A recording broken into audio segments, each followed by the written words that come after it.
Isang batikang legal expert ang nagsabing malinaw at mabigat ang mga naging paglabag ng Marcos Jr. administration, sapat para magsilbing batayan ng impeachment laban sa Pangulo. Sir Virgil Parva sa balita.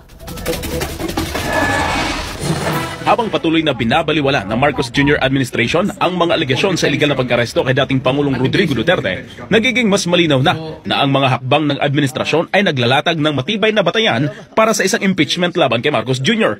Ayon sa mga eksperto, ang mga kamalian at abuso ng gobyernong ito ay nagsisilbing malupit na ground para sila ay mapatalsik sa puwesto. Kasunod ng rekomendasyon ng Committee on Foreign Relations ng Senado na paiimbestigahan sa Ombudsman ang mga opisyal ng DOJ, DILG at PNP, mga ahensyang kinakasangkapan sa iligal na pag-aresto kay dating Pangulong Duterte, ay lumalakas ang pananawagan na may mga seryosong kasalanan ng mga nasa likod ng mga hakbang na ito. Pero ayon kay Attorney James Reserva, hindi magiging madali ang proseso ng impeachment dahil numbers game ang labanan sa politika.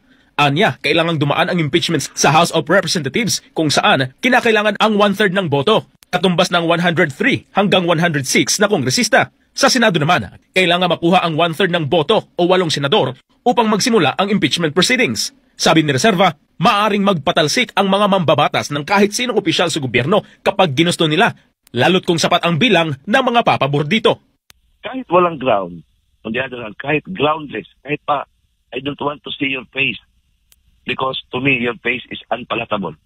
May catch-all phrase kasi diyan ng yung kahit ano diyan yung betrayal of public trust. Kahit ano diyan ipasok nila, provided it is supported by at least 1/3.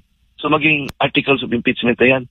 Kahit walang basihan, kung sabihin naman sila doon, okay, dahil ayaw din namin siya, they can invent because they can do anything. Inihalimbawa din niya ang naging pagtatalsik kay Noy Chief Justice na si Renato Corona kung saan kahit walang malinaw na dahilan ay pina-impeach ito na sa katapusan ay napatunayang inosente.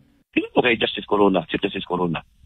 Oh, how was he treated?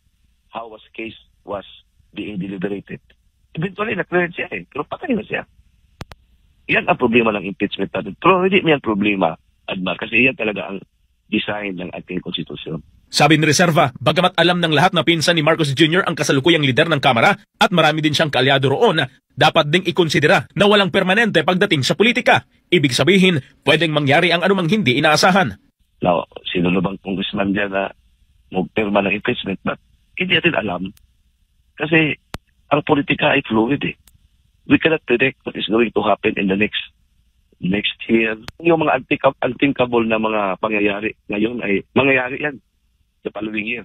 Tingnan mo yan nangyari kay PRRD. Kung balikan natin yung 1 year before,